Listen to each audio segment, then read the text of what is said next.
Hey, it's Mazzy. This is another vinyl tag, the Americana Vinyl Tag. Now, there's a setup here because Americana, some people ask, what the fuck is Americana? Is it a marketing term? Kind of came about late 80s, mostly in the 90s.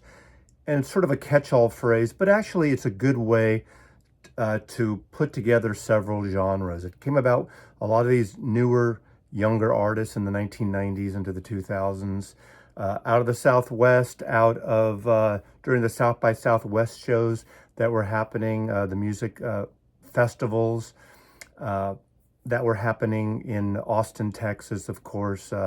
All along the Southwest, bands like Calexico.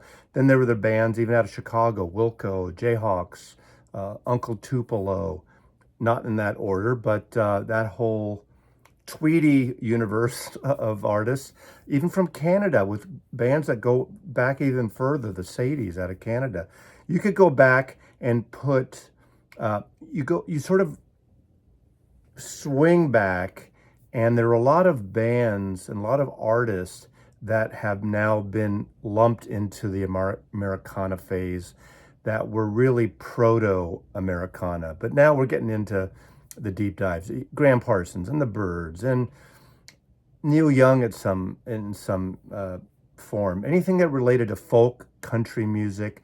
So maybe pure Americana, if there is such a thing, would start with bands in the 90s. But of course, because of these questions and my growth or my introduction to this music goes way back to the 1960s even, which you'll see in some of these choices I picked. But it's rootsy. It's based on roots and blues and bluegrass and what they call new grass, the younger people doing bluegrass, modernizing it a little bit, primarily with electric instruments, acoustic guitars, banjos, but then also with electric lap steel pedal guitars, and everything's from country gentlemen's to Chet Atkins style country gentlemen's to everything else. And even there's like hybrids of psychopunk and psychobilly and Americana. I could go on for an hour in the introduction and you're going to hate me, but these are questions put together by Sam St. John. There'll be a link. He's a younger fan and musician of this kind of music, roots music. So I love this music. I have been into this music, late since probably 1968, as a matter of fact. But we didn't call it Americana then, obviously. First question is, show your favorite Americana artist. When he was an Americana artist, we didn't call it Americana. So let's start with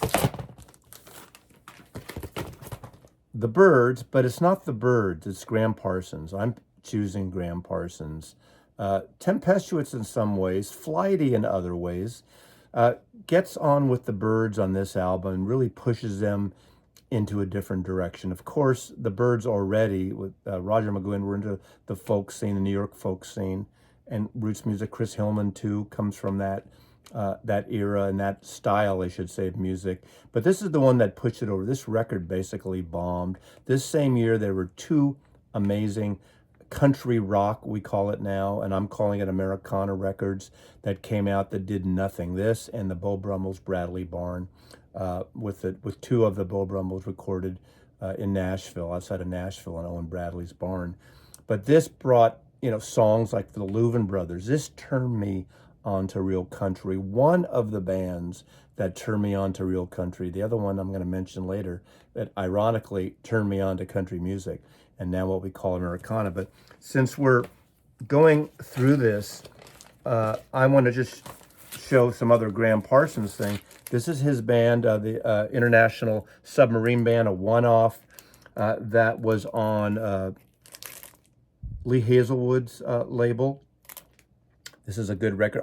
The thing about Graham Parsons, since he passed his untimely death or just wacko death where they stole his coffin, where his roadie, on his request, his wishes, stole his coffin and burned it a Joshua tree. But, iconic. The only time I saw Graham Parsons ever live was with the Flying Burrito Brothers at Altamont, and I don't really remember that. And then he just gets on the helicopter with the Stones and C'est la vie, Flying Burrito Brothers. But this album, and of course, I just said, you know, the two records do, the Flying Burrito Brothers, especially this one, is a superb album.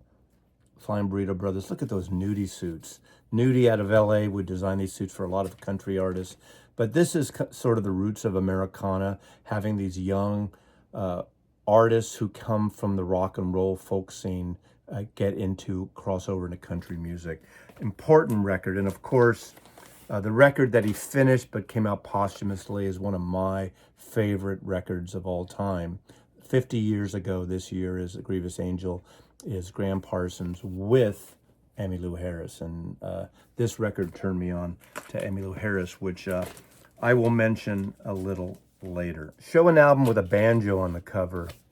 This is another record that turned a lot of younger people onto bluegrass, newgrass. Old and on the Way, David Grisman, of course, there's the banjo with an illustration of Jerry Garcia of the Grateful Dead. This was on Round Records, the Grateful Dead's own label. This is a fantastic record with Peter Rowan, the eldest of the Rowan brothers, who was he in Earth Opera, I think, but he would join C Train, which morphed from sort of a blues project, psychedelic, pop, bluesy, Baroque band into a country series of records that George Martin produced, C Train. And of course, John Kahn on bass, and of course, the great Vassar Clements on violin.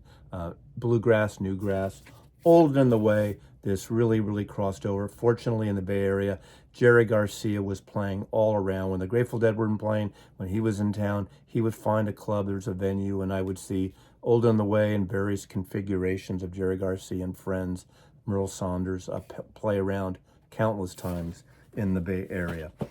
Show a great harmony album. There are so many. Bluegrass, newgrass. I almost picked the Louvin Brothers because of that brotherly harmony. But I want to show this because this is a fantastic record.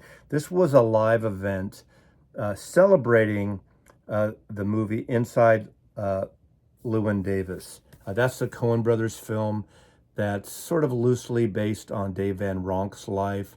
Fantastic movie that is best in repeated viewings. And the music, of course, T-Bone arranged with all amazing artists, including Oscar Isaac plays the lead character, and he actually does his own singing, and it's fantastic. This was a 3-record set that came out celebrating that music with the Evett Brothers, great harmonies, obviously Elvis Costello, Rhiannon Giddens, Colin Malloy, Kebmo, Marcus Mumford, Bobby Newirth goes back many years with, you know, the whole folk scene.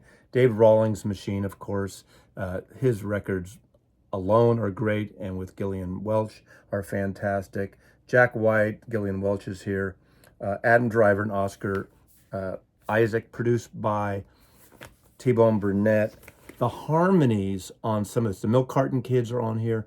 I almost picked those because that duo is just amazing in terms of their harmonies. Very Everly Brothers, Simon Garfunkel, some others brothers, that duet type of thing. I think there's a duet question coming up, right? But if you can find this, it was going for a lot of money for a while. I think it's been repressed at some point. Even the compact disc, find it. Another Day, beautiful recording. This is kind of what people now really consider Americana. This is probably the perfect overview of modern Americana, where this whole thing kind of probably the name came from, and these artists really represent Americana in that way. Show a favorite album by your favorite Americana artist. Now, you know, we're using this term of records that weren't called Americana, but my favorite, quote, Americana. And this is a reason why I don't separate my country records in my wall. I used to way back have a country section, but there's a lot of these crossover country rock and then country folk, and I just like it all together there, okay? And obviously Emmylou Harris is someone, and this record in particular, I mean, she hasn't made a bad record. This is Elite Hotel. This is a fantastic record. I saw her like 3 or 4 times in their first 2 tours. She played like several nights at the boarding house with Rodney Crowell, on guitar and vocals with her. But the great thing about the hot band she had was James Burton on guitar, that Pink Paisley guitar, who's all over that Graham Parsons album. James Burton played with Elvis Presley. What a great twangy Telecaster guitar playing. What a friggin' band this is. Of course, she opens up with Amarillo, an original song with Rodney Crowell. Together Again, the harmonies on that Buck Owens song is great. Feeling Single, Seeing Double, Wayne Kemp. But I love the version on here of Sin City. I've always loved that version, written by Graham Parsons and Chris Hillman, that the Burritos did, and he did on his solo album. Sin City is a perfect song about California. But I love One of These Days. That's a beautiful singing thing with Herb Pedersen on banjo. He has a great solo album that came out around 76 or 77. Byron Berlin on mandolin. Glendy Harding on piano. I mean, what a great band. And seeing these guys at this time, and of course, Emmylou, it was so fantastic. Sweet Dreams, the Don Gibson song. Ooh, Las Vegas, another Graham Parsons song, written with Rick Gretsch out of Blind Faith, surprisingly. Here, There, and Everywhere, the Lennon-McCartney song. But what a beautiful record. Elite Hotel, again, every record by Emmylou Harris is great. Next question is, show your favorite acoustic cover song. There are too many. But I was just thinking of a song I really like. I just love this version of In the Pines. In the Pines is a traditional folk country song. And this is the first thing I ever heard. And this is by Smog. And Smog is the moniker series of albums put out by Bill Callahan, who's got this deep baritone voice. I just saw him a month ago perform live here. I'm all in on Smog records. He did, 15 years or 10 years of Smog records, and then his solo records of the last 15 years as well, I think, give or take. What a unique figure. He's this great acoustic guitar playing. He repeats in his original songs, he repeats lines a lot. He's an acquired taste, but an amazing, low, gorgeous, upfront voice. But In the Pines, that great song here, my friend the archivist put that on a mix CD for me. That's the first time I ever heard Bill Callahan. And this is a fantastic album. Ain't Too Much. A River Ain't Too Much. In the Pines, traditional song, been covered by many artists, but this is one of many acoustic cover songs. Next is name an Americana artist you'd like to see put out a new album in 2024. And it's got to be Emmylou Harris. She hasn't put an album out since 2011. She's been on other records. This is on Nonsuch Records. This is the longest span she's ever done of not putting anything out. So that's been 15 years now. This is her last album called Hard Bargain, which was on Nonsuch. Beautiful record again. I don't think this has been issued on vinyl, but this is, every record she does. I mean, I just think she is the perfect voice of country, folk, Americana music. Emmylou Harris. Love this. Okay. Show your favorite Americana record in 2023. Now, I've shown this ad nauseum. It was my favorite album of last year, so I'll just briefly show it. Folkocracy, Loudon Wainwright's son, Rufus Wainwright, with Martha Wainwright, with his sisters, his aunt, and a lot of great people on here, a lot of great other vocalists. The arrangements are just gorgeous. This is Americana, beautiful recording, double album on BMG Records. Love this. So that's my favorite. The next one is show your favorite acoustic Beatle tune. Well, I'm going to just show the entire American configuration of Rubber Soul. This was my first Americana record that's actually a British record. That's nothing to do with Americana. Beatles are the band that really turned me on to country music. I mean, Act Naturally, Ringo singing, even their songs that were very countryish, like I Don't Want to Spoil the Party, So I'll Go, not on this record. But on here, I've just seen a face, Norwegian Wood, Michelle, It's Only Love, yeah, Girl, I'm Looking Through You right there. But especially those songs, there's that acoustic, warm, fuzzy feeling you get, the American Rubber Soul by the Beatles. Next is Show an Album with a Heartbreaking Ballad. There's so many wonderful songs of yearning and love lost in country music and in Americana. But this is a little different take on it because it's an album by Lucinda Williams called Roll Without Tears.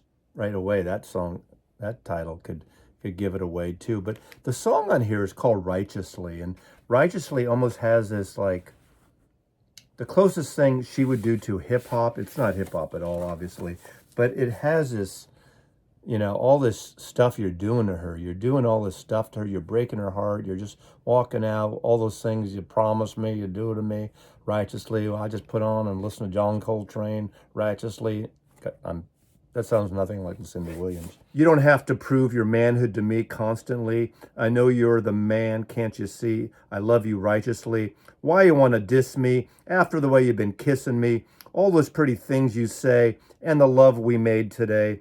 When you run your hand all up and down my neck, my leg, gets me excited when you bite my neck, get me all worked up like that.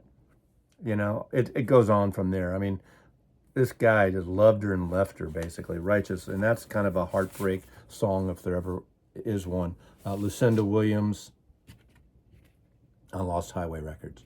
Okay, the next one is Show a Song About Drinking by an Americana artist. Now, this is about drinking. This is a fucking classic record. This is Guy Clark's Old Number One, my original copy on RCA Records from 1975. What a great album. But the song is called Instant Coffee Blues. So I'm not going into, I mean, it doesn't say alcohol. It's not a drinking song. Of course, you know, there's so many drinking songs, country songs. But instant coffee? Really? That's all you can get? To me, that's more tragic than a drunken song. But what a fantastic record. The next prompt is Show an Americana Artist album with an illustrated cover. And that is Fleeting by Glenn Jones. Glenn Jones is a primitive guitar player, school of, and an expert on John Fahey in that kind of area with Leo Kottke and John Fahey and Sandy Bull and, you know, a handful of other artists, Peter Lang. Wonderful series of records. Now, Dom, Seeking a Thread, turned me on to this artist during the pandemic, and I got all in on his artists. Again, he's an expert on John Fahey, and these are beautiful records, and I just love that illustration.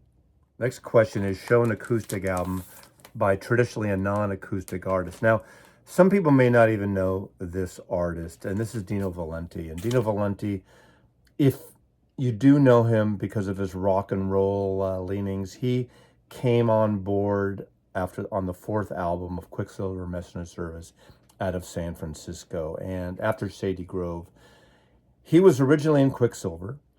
He got busted. He was in prison for a few years, and he came back, and I've said many times, I think he ruined the sound that I particularly liked of Quicksilver, his vocals. He always did this really reverb-drenched vocal thing going. However, this is a folk album he did prior to Quicksilver. This was from 1968, I believe. And this was produced by Bob Johnson, who worked with both Bob Dylan and Leonard Cohen. This is a fantastic record. Him and his kind of acoustic, mostly 12-string guitar, reverb-drenched vocals. The local FM station in San Francisco, KSN, used to play the song Children of the Sun all the time. And it's just it's very much like what we call now freak folk. It's a folk record, but we're throwing it in the Americana.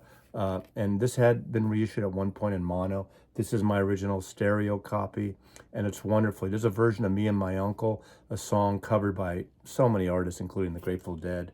But it's just this ethereal, beautiful folk record, all acoustic, and his voice, to me, works best in this genre of Americana rather than in Quicksilver's. Although he did have the biggest hit with Quicksilver, Just for Love, and Have Another Hit of Fresh Air.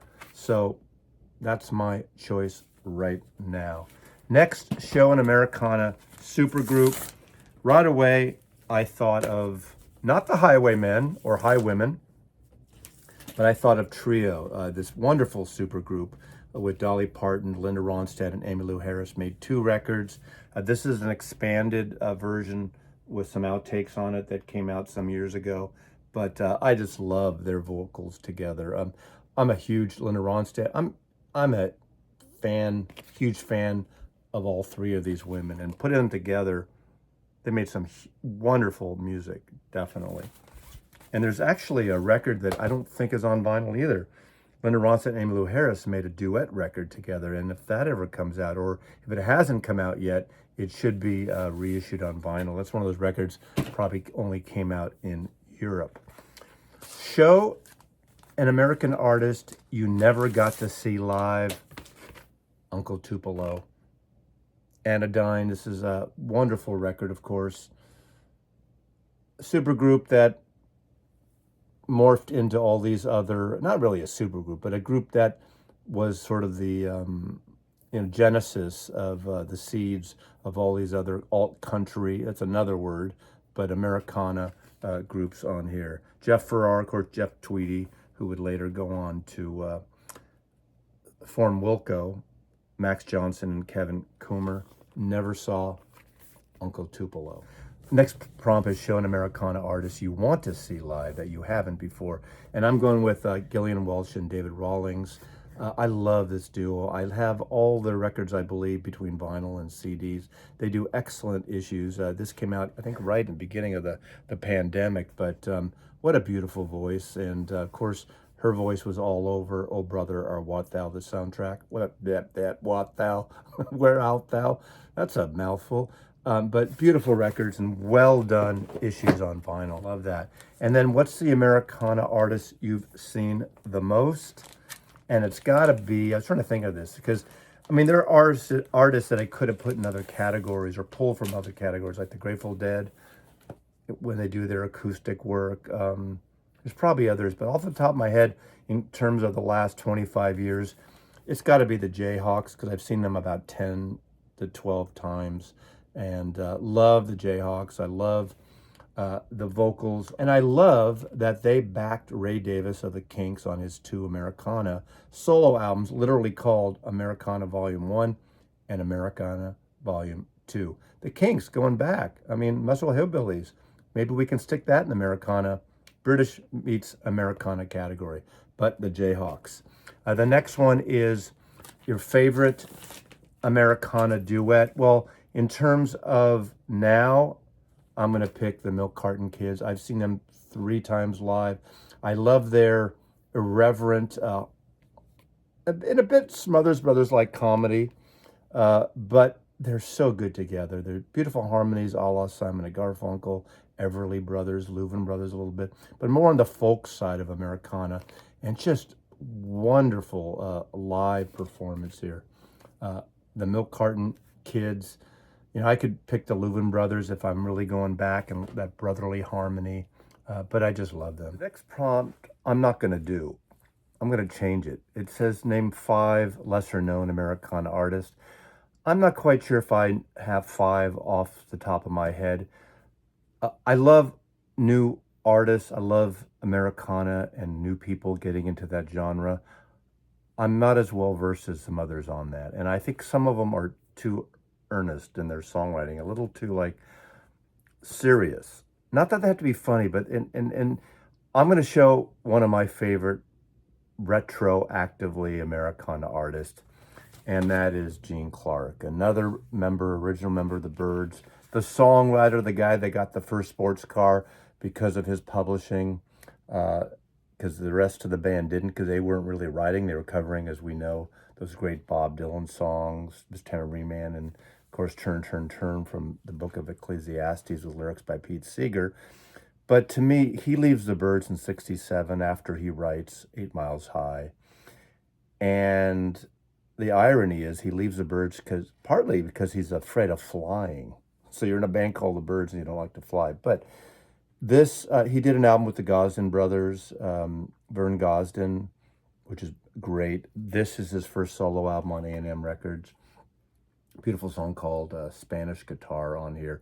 There's been a lot of different comps and records and solo records, and and collaborations that Gene Clark, and I am all in on Gene Clark. And those of you who know Americana definitely know Gene Clark, have heard his records. And on the opposite side of the Gene Clark record, there's this no other. This is the record he did on Asylum Records that David Geffen, the label head and founder, just did not like. And there was a lot of friction. This didn't get promoted. This is not Americana, really. It's dark, it's dirgy, it's a beautiful record. It's become such a huge cult record. I saw him perform, I think a year or two after this in a small club called Berkeley Square in the East Bay, right near the Berkeley campus, and the place was 2/3 full. So I did get to see Gene Clark. I saw it twice. I saw him the next night, I think, up in Cotati on the way to Santa Rosa, north of San Francisco. But Gene Clark, I'm going to put that instead of new artists.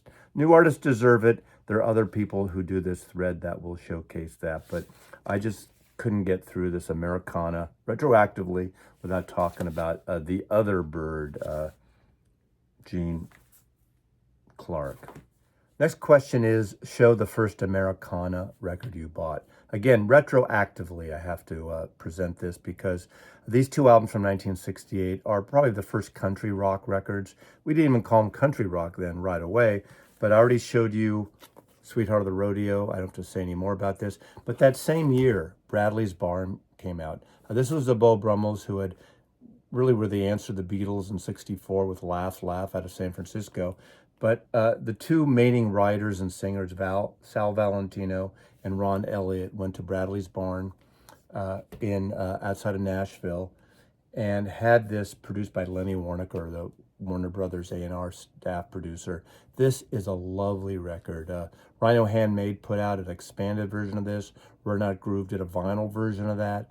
But both these records are important records, really, of the birth of what we now call Americana. Obviously, the folk scene, the folk revival from the 1950s into the 1960s in the UK and America really kind of led to this, as well as country rockers, groups like The Band out of Canada, Bob Dylan, of course, with Nashville Skyline, and John Wesley Harding, even the Beatles with Rubber Soul.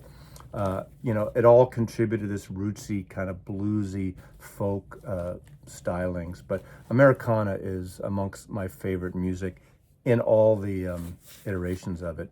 And lastly, 20, challenge one channel to hop on this thread. I'm not going to call out a name, but if Americana speaks to you, really come on and do this thread. I tried to do a folk thread several years ago, and it went down. It just burst into flames, and maybe I had 5 people jump on it. But when you repackage folk music, the name of folk music and country music, and call it Americana, all the hipsters, the urban hipsters who like this, basically Americana is country music without the redneck side to it. So it's like liberal city people doing country music. I kind of kid on that, but there's some truth to that a little bit, or a small town, or a big town. Life in a small town, life in a big town. Anyway, it's whatever it is, whatever it comes from, wherever it comes from. It's American music, and it's friggin' great music. So thanks for watching. Mazzy loves you.